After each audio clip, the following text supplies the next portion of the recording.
Spoštovani, lepo pozdravljeni na današnjem praznovanju starega jubileja revije Cerkev danes v letih 1967 do 2013 je izhajala pod imenom Cerkev v sedanjem svetu. Mnogi od vas ste pripravljali tudi prispevke za to revijo in veselje nam je, da se nocoj srečamo. V dopoldanskem delu smo imeli srečo in smo prisluhnili tudi nekdanjim urednikoma, dr. Rafku Valenčiču in dr. Petru Kvaterniku, sta se za nocoj opravičila, kako tudi sedanjemu uredniku Patru Branku Cestniku in orisali so nam začetke izhajanja te pastoralne revije. Za svoje poslanstvo si je tedaj, pred 50 leti revija zadala uveljaviti sklepe drugega Vatikanskega koncila in biti svobodna tribuna za pastoralna vprašanja in tako želi tudi ostati v prihodnje. Pa bomo videli, morda bo tudi se kaj zgodilo na področju socialnih medijev in se bo spreminjala, ampak za zdaj smo hvaležni, da tako revijo imamo. Naj vam tudi prenesemo opravičilo Patra Branka, nocoj mora biti s svojimi prvobhajanci in virvanci pri 9-dnevnici in 3-dnevnici in se je opravičil. Naš osrednji gost, profesor dr. Pavel Culener, pastoralni teolog, sociolog in raziskovalec vrednot, katerega izsledki iz raziskav prenom leta 1997 in 2007, ki jih je pripravljal skupaj tudi s slovenskimi sodelavci, tiste, ki ste tukaj vas lepo pozdravljam, točni, so še vedno osrednji vir poznavanja vrednosti v slovenskem prostoru. Torej, dopoldan nam je predaval o vlogi cerkve v evolucijskih procesih. Na srce nam je položil, naj se razstrašimo, nova beseda, skovali smo jo prav zato, da smo prevedli njegovo predavanje, da naredimo korak bližnjemu in postanemo odprto občestvo, ki prinaša evangelsko sporočilo v versko, narodnostno in rasno spreminjajočo se družbo. Tema njegovega nocojšnjega predavanja pa je prihodnost krščanstva v srednjeevropskem prostoru, kamor tudi sodimo. Naslov nas izziva profesor Culener, dobrodošli in vabljeni k besedi. Herzlich willkommen und das Wort ist von dir.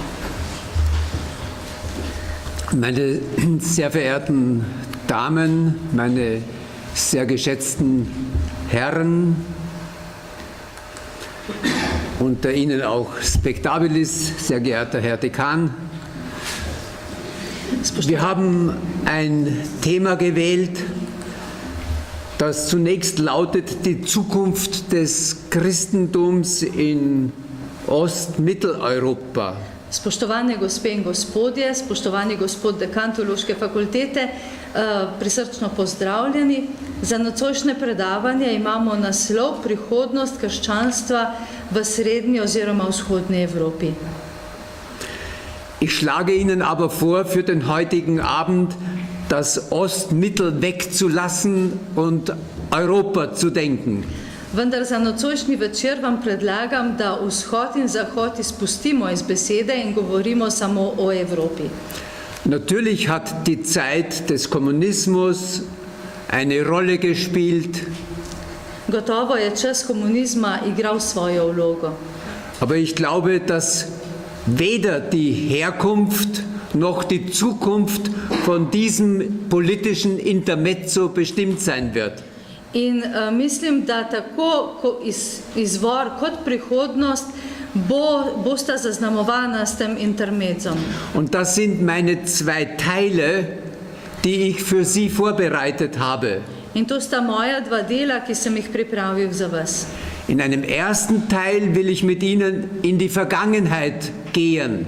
V prvem delu bom šel z vami v preteklost. Wie kann man die derzeitige Entwicklung des Christentums in Europa historisch erklären? Kako lahko krščanstvo v Evropi razložimo z zgodovinskim pogledom? Im zweiten Teil schauen wir dann in die Zukunft. V drugem delu bomo pogledali v prihodnost. Und fragen, wie wird sich die Kirche in Europa entwickeln? In se bomo vprašali, kako se bo razvila cerkev v Evropi naprej. Und was könnten wir heute schon dazu beitragen? In kaj lahko mi doprinesemo k temu danes. Und ich werde versuchen, nicht zu lange zu reden, dass wir noch ein bisschen Zeit auch haben für eine Diskussion. Poskusil bom se ne govoriti predolgo, zato da bomo imeli čas še za pogovor. Weil die Diskussion die einzige Chance ist, dass ich etwas von Ihnen lernen kann. Zato, ker je pogovor edina možnost, da se lahko od vas kaj naučim. Ich beginne also mit dem ersten Teil. Začel bom s prvim delom, torej. Wo kommt unsere derzeitige Situation in Europa her? Odkot prihaja današnje razmere v Evropi? Und da habe ich zunächst eine religionssoziologische These, die von vielen Fachleuten vertreten wird. In najprej zagovarjam eno religiozno-sociološko tezo, ki jo podpira tudi znanost. Und die These heißt, Europa ist ein Ausnahmefall. In ta teza je, Evropa je izjema. Überall, in allen anderen Kontinenten wächst das Christentum, bei uns wird es schwächer und manche sagen sogar, es stirbt. Vse povsod krščanstvo je v porastu, pri nas pa se zmanjšuje in nekateri celo govorijo, da umira. Nun, diese Entwicklung hat sicher erstens damit zu tun, dass die konstantinische Ära der Kirche zu Ende geht. In to ima gotovo vpliv v tem, da končuje obdobje, Konstantinovo obdobje. Typisch für diese konstantinische Ära war diese Verwebung von Staat und Religion. Tipično za Konstantinovo obdobje je bilo pretkanost med državo in vero. Von Thron und Altar. Med oltarjem in prestolom. Konstantin hatte die bis dahin verfolgte Kirche zur Staatsreligion gemacht. Konstantin je do takrat zatirano cerkev postavil na nivo državne vere. Das war keine einfache Geschichte zwischen dem Papst und dem Kaiser später. To ni bila preprosta zgodovina med papežem in poznejšim cesarjem. Aber von ganz besonderer Bedeutung war das, was dann vor 500 Jahren passiert ist. Zelo pomemben dogodek se je pa zgodil pred 500 leti. Und da sind wir jetzt bei der zweiten Ursache der gegenwärtigen Lage. In sedaj smo pri drugem vzroku sedanjega stanja. Das ist die Kirchenspaltung unter Martin Luther und die politischen Folgen. To je razkol v cerkvi z Martinom Lutherom in njegovimi posledicami. Also wir machen heute Abend keine theologische Bewertung von Martin Luther. Nocoj ne bomo teološko vrednotili Martina Luthera. Aber wir nehmen zur Kenntnis, dass es einen tiefen Fall gegeben hat für das Christentum. Ampak sprejeli bomo to kot dejstvo, da je Martin Luther povzročil globok razdor v krščanstvu. Viele jubeln heute über das 500 Jahre Jubiläum. Nekateri se veselijo tega 500-letnega jubileja. Da können manche gute Gründe haben dafür. In imajo lahko zelo dobre razloge. Ich selber kann nicht jubeln. Jaz se tega ne morem veseliti. Und zwar wegen der Folgen für das Christentum in Europa. In to zaradi posledic, ki jih ta razkol prinaša za krščanstvo. Die Kirchenspaltung hat für das Christentum eine tiefe Wunde geschlagen in der Kultur. Razkol je v krščanstvo in v kulturo prinesel veliko rano. Es gab bald nach der Reformation einen 30-jährigen blutigen Krieg der Konfessionen. Takoj po reformaciji je bila 30-letna zelo krvava vojna znotraj verska vojna. Vor kurzem hat der islamische Schriftsteller Navid Kermani den Satz geprägt: Der Islam führt Krieg gegen den Islam. Pred kratkim je islamski mislec Karmani rekel, da islam se bori proti islamu. Ich leihe mir seine Formulierung aus Ta njegov stavek si izposojam und sage, damals hat das Christentum Krieg gegen das Christentum geführt. in pravim, da takrat v 30-letni vojni je krščanstvo bojevalo vojno proti krščanstvu. Man wollte dann zwar in Augsburg Frieden schaffen, V Augsburgu so hoteli skleniti mir. im Jahre 1555. Man suchte den sogenannten Landfrieden, den Frieden im Land. 1555 so hoteli skleniti mir in so ga imenovali mir v deželi. Und man dachte, die Regel heißt cuius regio, eius et religio. In govori se o tem pravilu cuius regio, ius religio. Also wer herrscht, bestimmt die Konfession der Untertanen. Torej, to pomeni, kdor vlada, določa veroizpoved svojih podrejenih. Das war das sogenannte Jus reformandi, der Machthaber. Torej, to je tako imenovano jus reformandi, teh, ki imajo moč. Und hier merken Sie schon, dass die Reformation nicht nur ein theologisches Phänomen ist, sondern ein höchst politisches Phänomen. In iz tega je razvidno, da reformacija ni bila samo verski fenomen, ampak tudi političen. Der Kaiser konnte zum Beispiel in Österreich sagen, wer in Österreich lebt, ist katholisch oder er muss ins Ausland oder ins Jenseits. Tako, na primer, je lahko cesar v Avstriji rekel, tisti, ki živi v Avstriji, je katolik, drugače naj se seli v drugo deželo. Wir haben konfessionelle Säuberungen gemacht. Imeli smo verske čistke. Übrigens, die letzten konfessionellen Säuberungen hat es am Balkan gegeben, in der Krajina zum Beispiel. Mimo grede, zadnje verske čistke so se dogajale na Balkanu v zadnji vojni. Es war ein Versuch, eben nur eine Konfession am Leben zu lassen. To je bil poskus, ko se je želelo ohraniti pri življenju samo eno veroizpoved. Und diese kulturellen Säuberungen und der nachfolgende Krieg von 1818 bis 1848, der war sehr blutig. In ta vojna, 30-letna, je bila zelo krvava, to od 1818 do 1848.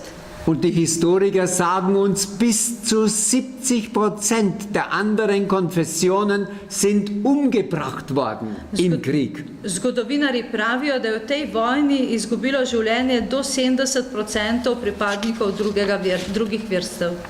Diese Geschichte hatte natürlich eine nachhaltige Folge für das Christentum. Ta zgodovina je imela logično odmevno posledico za krščanstvo. Ich formuliere zugespitzt. Zelo ostro bom se izrazil. Die Christen haben Gott nicht in Kredit, sondern in Misskredit gebracht. Kristjani Bogu pri tem niso pripomogli, da bi pridobil, ampak je Bog s kristjani tukaj izgubljal. Und nach 30 Jahren Konfessionskrieg war Europa im Blut ertränkt. In po 30 letih teh verskih vojen se je Evropa potapljala v krvi. Dazu kam noch die Pest und die Hungersnot. Pri tem je pripomogla še kuga in lakota. Und ich habe unlängst ein Dokument über Bayern gelesen. Bayern hat sich 100 Jahre von diesem Krieg bevölkerungsmäßig nicht erholt. Pred kratkim sem bral, da se na primer na Bavarskem 100 let niso mogli o pomoč od teh 30-letne vojne. Es war ein Krieg der Konfessionen und ein Krieg, wo Fürsten vom Kaiser unabhängig werden wollten. To je bila vojna, verska vojna in vojna, ko so se grofje upirali cesarju. Die Religion hat die politische Macht gebraucht und die politische Macht hat die Religion missbraucht. In vera je potrebovala politično moč, s tem, da je potem politična moč zlorabljala vero. Und jetzt bedenken Sie die Folgen für die Kultur in Europa. In potem pomislite posledice za kulturo v Evropi. Und was gekommen ist, ist die Aufklärung. In kar je prišlo, je razlaga. Und dann kommt Voltaire und sagt, Frieden gibt es nur ohne die Kirchen. In potem pride Voltaire, ki pravi, mir je možen samo brez cerkve. Und seine Formel ist bekannt, écraser les femmes. In njegova formula je poznana. Und er träumte eigentlich von einer kirchenfreien Weltreligion der Philosophen. In sanjal je o svetovni veri brez cerkva. Es war eine Krise der Konfessionen, die blutige Hände hatten. To je bila kriza veroizpovedi s krvavimi rokami. Es war die Folge der Verbindung von Gott und Gewalt. To je bila posledica povezave med Bogom in nasiljem. Und sie schauen wieder voll Unruhe auf den Islam, wo viele Muslime dasselbe machen heute. In sedaj se oziramo v islam, kjer veliko muslimanov ima približno enako predstavo. Aber Voltaire war nur der erste Schritt. Voltaire pa je bil samo prvi korak. Es kommen in Frankreich dann die Gründer des europäischen Atheismus. V Franciji so se pojavili utemeljitelji evropskega ateizma. D'Alembert, D'Holbach. Lambert, Holbach. Und ihre Frage war jetzt, ist die Welt nicht überhaupt ohne Gott friedlicher? In njihovo vprašanje je bilo, ali ni na svetu več miru brez Boga. Also der erste Schritt war die Demontage der Kirchen. Prvi korak je bila zmanjšanje, demontaža Der cerkve. zweite Schritt war der Abschied von Gott. In drugi korak je bilo slovo od Boga. Und ich rate Ihnen, lesen Sie das Zweite Vatikanische Konzil in Gaudium et Spes, Nummer 19 bis 21. In svetujem vam, da preberete iz drugega Vatikana pastoralno konstitucijo cerkve v sedanjem svetu, Und die Kirche številke 19 do 21. Danke. Und die Kirche sagt, wir Christen sind schuld am europäischen Atheismus. Cerkev pravi, mi kristijani smo krivi, smo vzrok za evropski ateizem. Als am 31. Oktober des Jahres 2016 das Reformationsgedenkjahr eröffnet wurde, Ko je bil 31. oktobra 2016 razglašeno svetovno leto reformacije, da hat der lutherische Weltbund Papst Franziskus zu einem Gottesdienst eingeladen. je protestantska svetovna zveza povabila papeža Frančiška k praznovanju. Und der Papst ist hingefahren. In papež je šel tja. Und dort im Gottesdienst, ich zitiere wörtlich, wurde gesagt, In tam pri tem bogoslužju je bilo rečeno, citiram, Lutheraner und Katholiken haben sich oft auf das konzentriert, was sie voneinander trennt, anstatt auf das zu setzen oder zu schauen, was sie eint. protestanti in katoličani so se pogosto osredotočali na to, kar jih ločuje, namesto da bi gledali na to, kar jih združuje. Sie haben akzeptiert, dass das Evangelium mit den politischen und ökonomischen Interessen der Machthaber verwoben wurde. Sprejeli so, da se je evangelij prepletal s političnimi in gospodarskimi interesi oblastnikov. Ihr Versagen führte zum Tod von Hunderttausenden von Menschen. Njihova nesposobnost je povzročila smrt več kot 100.000 ljudi. Wir bedauern zutiefst die bösen Dinge, die Katholiken und Lutheraner einander angetan haben. Globoko obžalujemo vsa zla dejanja, ki so jih katoličani in protestanti storili drug drugemu. Das ist die kurze Zusammenfassung dessen, was ich nenne den tiefen Fall. To je tisto, to je povzetek tega, kar jaz imenujem globok padec. Und ich zeige Ihnen das, was ich Ihnen jetzt sehr kompakt erzählt habe, noch einmal in einer Grafik. To vam bom pokazal še v grafičnem prikazu, kar sem povedal sedaj, še zelo na kratko. Übrigens ist diese Grafik abgedruckt in einer sehr schönen Weise in dem Festheft zur Mimogrede, Feier von Družina.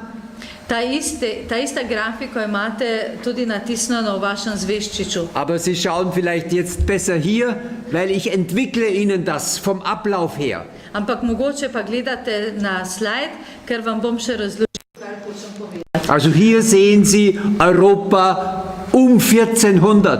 Tukaj vidimo pogled Evrope okrog 14. stoletja. Und das ist die religiöse Struktur Europas damals gewesen. To je takratna verska struktura Evrope. Das Violette ist sozusagen das westliche Christentum. To vijolično je zahodno krščanstvo, tako je. Das Blaue ist das östlich-orthodoxe Christentum. Modro je vzhodno-ortodoksno krščanstvo. Das Gelbe ist der Islam, Rumeno je islam, der natürlich schon seit mindestens 1000 Jahren zu Europa gehört. ki spada v Evropo že vsaj najmanj 1000 let. Vergleichen Sie die Lage heute, 2008. Primerjajte položaj danes, leta 2008. Sie sehen ganz oben wieder die Orthodoxen, Zgoraj vidite dann die pravoslavne, Katholiken, katolike, die Protestanten, protestante, dann haben Sie nachher die Muslime, potem imamo muslimane, dann die Privatreligiösen ohne Kirche, potem osebno die veroizpoved, Skeptiker, die Atheisten. skeptike, ateiste. Und wir können jetzt sagen, wo sind diese Gruppen entstanden? In lahko se vprašamo, kako je do teh skupin sploh prišlo. Übrigens, eines kann man daraus schon lernen. Europa ist nicht säkularisiert, wie viele Bischöfe sagen. Iz tega se lahko naučimo eno stvar. Evropa ni Wir sekularizirana, haben tako kot immerhin- pravijo nekateri škofje. Wir haben immerhin 63% Mitglieder einer christlichen Kirche. Kakorkoli pogledamo, imamo 73% pripadnikov ene veroizpovedi. Das wäre demokratiepolitisch eine Zweidrittelmehrheit. To lahko rečemo, da je to dvotretjinska večina. Aber wir haben auch andere Gruppen. Imamo še druge skupine. Und wir nennen diese Lage nicht Säkularisierung, sondern Pluralisierung. In tega ne imenujemo potem sekularizacija, ampak pluralizacija. Oder wie ich im Deutschen sage, es ist farbig geworden, es ist bunt geworden. In tako kot jaz v nemščini rečem, postalo je barvito. Und dafür habe ich das Wort Verbuntung erfunden. Zato sem Ja. odkril novo besedo barvitost.